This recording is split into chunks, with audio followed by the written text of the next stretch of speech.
Hello, I'm Elise Vance, the author of the channel Borrowed Lives, and I offer you fascinating stories. Like and subscribe to my channel. Please, Marcus, I don't know what to do. My husband's voice cracked through the phone. For a moment, I almost didn't recognize him. Julian had always been the rock, the rational architect, the man who could handle site collapses, delayed permits, or personal crises without ever losing his cool. But right now, he sounded completely broken. The twins aren't speaking to each other, he admitted. My dad was admitted to the hospital last night. Vanessa disappeared again. Nobody has any idea where she went. Please, you need to come back. I looked out the window of the small mountain cabin I had leased 12 days ago. The brisk wind shook the pines, sending dry gold leaves tumbling down the hillside. Everything out there was motionless, quiet, and grounded. Everything inside me was a chaotic storm. 12 days.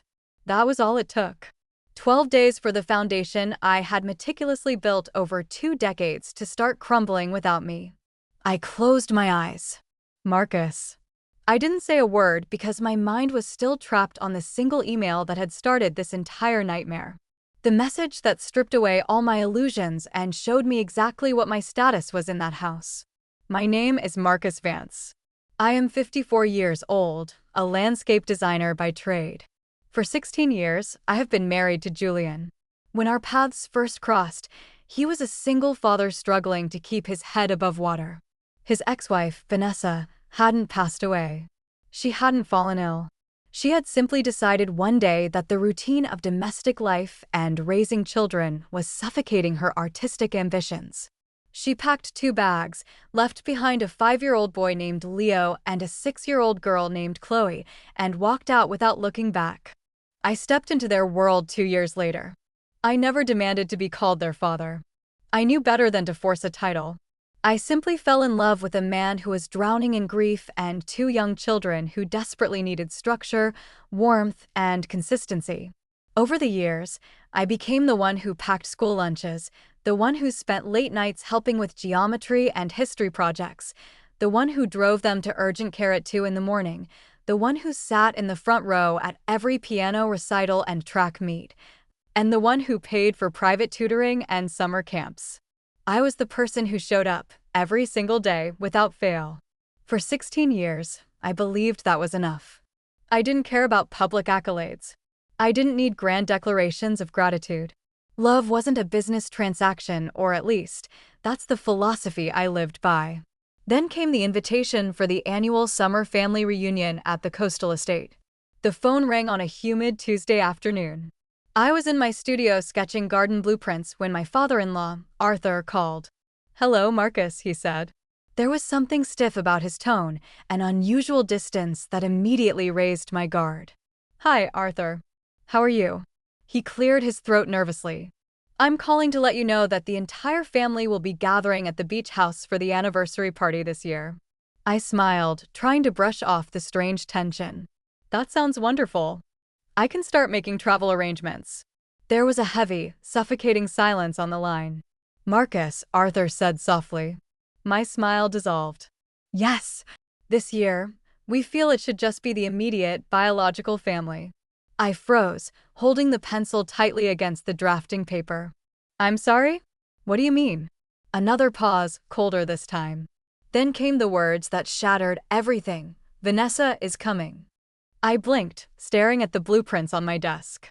"Vanessa?" "Yes," Arthur replied, his voice firming up. "She reached out to us last month. She wants to reconnect, Marcus. She wants to fix things with Julian and the kids." I stood there, completely paralyzed. Vanessa hadn't attended a single family event in 16 years. She was the woman who had abandoned her young children, missed every milestone, and never sent so much as a postcard for their birthdays. "That Vanessa." Arthur exhaled loudly. "Please don't make this complicated, Marcus." My throat felt bone dry. "What are you asking me to do, Arthur?" "I'm saying, maybe it's best if you don't attend this year. It's crucial for Leo and Chloe to spend this time with their real mother." Real mother. The words hit me like a physical blow. 16 years of devotion, sleepless nights, and unconditional love reduced to nothing. I didn't scream. I didn't unleash a torrent of anger. I simply swallowed the lump in my throat, thanked Arthur politely, and hung up the phone. I stood alone in my studio for nearly 20 minutes, staring blankly at the wall. That evening, Julian came home late from the architecture firm. I kept waiting for him to bring up his father's call. He said nothing during dinner, nothing while we walked the dog, and nothing as we prepared for bed. Then, at 11:15 p.m., my phone chimed on the nightstand. A text from my husband, who was sitting downstairs in the living room. "Dad told you about the reunion." I typed back, "Yes." The typing indicator appeared, disappeared, and returned. Finally, a new message arrived. "The kids want her there, Marcus. They need answers." I stared at the glowing screen, feeling an icy chill spread through my chest. Seconds later, another notification popped up. Maybe this year should be about healing old bonds. And then came the final blow. The sentence that ended 16 years of partnership. They need their real mother right now. I read it 4 times. I waited for him to come upstairs, to say it was a mistake, to apologize. Nothing happened. The house was completely silent. Downstairs, Julian remained on the sofa, as if he hadn't just obliterated our life together over a text message. Without making a sound, I pulled 2 large travel bags from the closet and began packing my clothes, my personal documents, and my drawing tools. No dramatic shouting match. No tears. Just a quiet, absolute clarity. Around 1 a.m., Julian finally came into the bedroom. He froze when he saw the open luggage. "What are you doing, Marcus?" "I'm leaving," I said, folding a jacket with steady hands. His expression turned defensive. "Don't be dramatic. We can talk about this." "You want the reunion to be for the real family," I replied, my voice dangerously calm. "I'm simply making room." "That's not what I meant," he snapped. But I was no longer interested in his explanations. Words could never undo the truth he had revealed. When forced to choose between the partner who stayed and the ghost who walked away, they chose the ghost. Before dawn, I loaded my car and drove away. As the city lights faded in my rearview mirror, a painful truth settled over me. They hadn't just asked me to skip a weekend trip, they had shown me my true place in their hierarchy. And for the first time in 16 years, I finally accepted it. The first few days at the mountain cabin were surreal.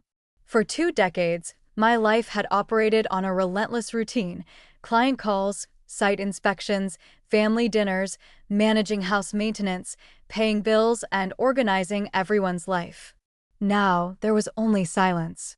I spent my mornings drinking black coffee on the timber porch, surrounded by tall pines. I ignored Julian's daily texts. "Please call me. We need to talk. I'm sorry." I wasn't ready to listen. 2 weeks later, the day of the anniversary party arrived. I kept my phone off all morning, but by late afternoon, a quiet impulse made me log into social media.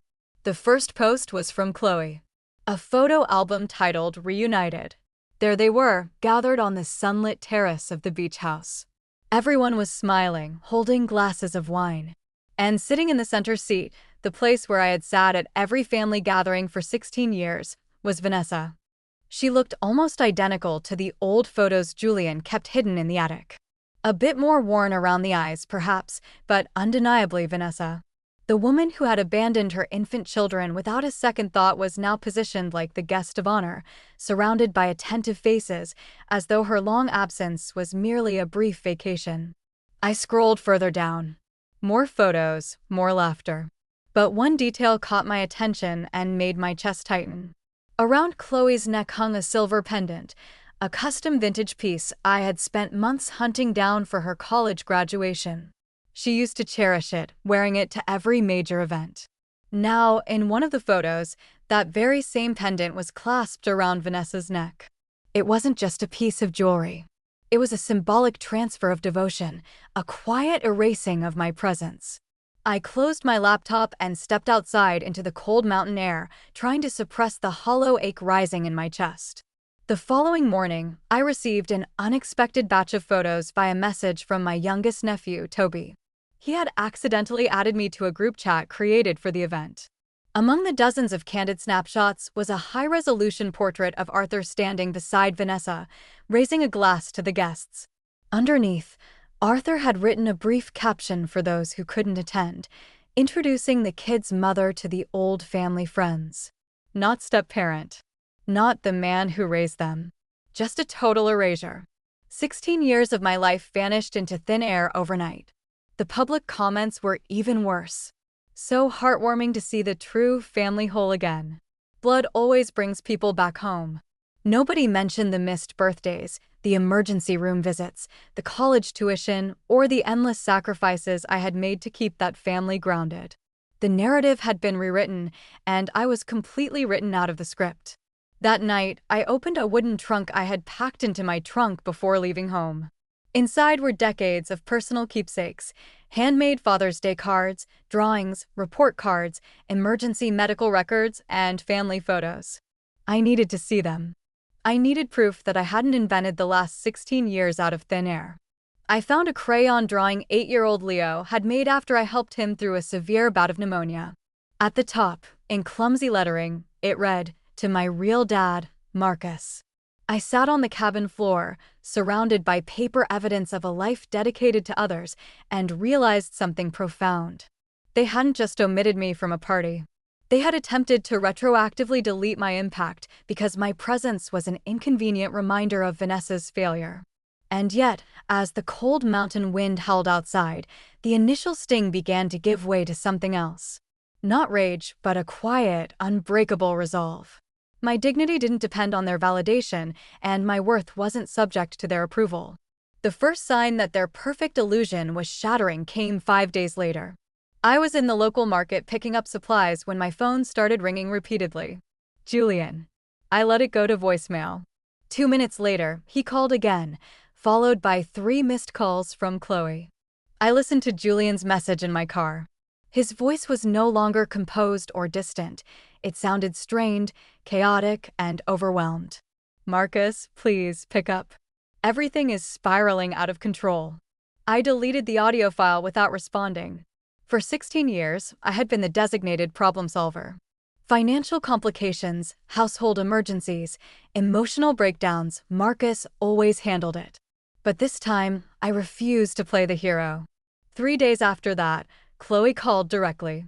I stared at the screen for a long time before finally answering. Hello, Chloe. There was a heavy pause on the line before she let out a shaky breath. Marcus, everything is a complete mess. A mess? I asked softly, keeping my tone carefully neutral. Chloe hesitated, her voice cracking. Vanessa, she isn't who we thought she was. It didn't take long for the story to unravel. The grand reunion everyone had envisioned had turned into a complete disaster within 48 hours. Vanessa hadn't returned to make amends or build a genuine relationship with her grown children. She had returned because her latest artistic venture had failed, leaving her heavily in debt. She enjoyed the luxury of the beach house, the attention, and the romanticized image of the long-lost mother, but she had zero interest in actual responsibility. When Leo asked her why she had missed his high school graduation, she brushed it off, telling him to stop clinging to the past. When Chloe tried to talk to her about the years of silence, Vanessa accused her of being ungrateful and melodramatic. To make matters worse, Vanessa had quietly asked Julian for a substantial personal loan on the 3rd day of the trip. When he refused, she threw a furious tantrum in front of the entire extended family, exposing the ugly financial motive behind her return. The illusions collapsed instantly. Old resentments surged to the surface. Leo got into a fiery argument with Arthur for forcing the situation, while Chloe realized that the woman she had idolized was a complete stranger who cared only for herself. The reunion ended in shouting, tears, and Vanessa walking out yet again, this time packing several valuable items from the beach house with her. She took the pendant, Marcus. Chloe sobbed into the phone. I asked her for it back, and she said she deserved it as compensation for her time. She's completely toxic. I listened in quiet sadness, but I didn't offer to fix it. I'm sorry you had to go through that, Chloe. We were so blind, she whispered. Grandpa pressured us, and Dad was too weak to stand up to him. But you were the one who was actually there every single day. I'm so sorry, Marcus. Please, can you come home? I need time, Chloe, I answered gently. Things can't just go back to how they were. The real fallout, however, was happening at home. Without me there to manage the complex ecosystem of our daily lives, Julian was drowning. He didn't know the access codes to the primary family accounts, he had missed 2 critical tax deadlines for his firm, and he had forgotten to coordinate Arthur's daily physical therapy care following his recent hospital admission. For 16 years, I had seamlessly handled every logistics detail, every medical schedule, and every financial safeguard. Julian had taken it all for granted, believing that life simply ran smoothly on its own. Now, faced with the crushing weight of reality, he was collapsing under the pressure. That brings us back to this quiet mountain cabin, with the cold wind rattling the wooden shutters. "Please, Marcus," Julian's broken voice repeated through the phone line. "My dad is back in the hospital, the kids won't talk to Arthur or me, and I don't know how to repair any of this. I was an idiot. A blind, foolish idiot. Please come back." I looked out at the frozen pine trees, holding the phone close to my ear. For 16 years, my immediate reaction would have been to pack my bags, drive back, and put out the fire. But the man who left 2 weeks ago was not the man standing here today. "I won't be coming back, Julian," I said, my voice steady and firm. Silence hung on the line, heavy and suffocating. "What?" he whispered. "I'm filing for divorce," I replied calmly. "And I will be handling Arthur's medical care coordination through a private agency from a distance because I still care about his health. But as for our marriage, it ended the moment you sent that text." "Marcus, please don't do this," Julian pleaded, his voice breaking into raw sobs. "I made a terrible mistake. I let my father get into my head, I panicked, You made a choice, Julian," I interrupted softly. "When it mattered most, you decided that 16 years of partnership were conditional. You stripped away my place in this family with a single text message. I cannot return to a life where my worth is treated as temporary." I ended the call before he could answer, switched off my phone, and sat by the crackling fireplace. For the first time in weeks, the tight knot in my chest completely dissolved. I didn't feel rage or bitter resentment. I felt a deep, peaceful clarity. The divorce was finalized 6 months later. It was quiet and straightforward. I didn't demand revenge or push for unreasonable settlements. I simply took what was legally and rightfully mine, including my design business assets and my personal savings. Julian tried multiple times to see me, writing letters and showing up at my studio, but I kept our interactions strictly professional through attorneys. He had to learn to manage his own life, his father's care, and his household without my invisible labor holding everything together. My relationship with Leo and Chloe, however, took a different path. Healing didn't happen overnight, but both of them made a conscious effort to rebuild trust. They traveled up to the mountain town to visit me, not to ask for favors, but to spend genuine time together.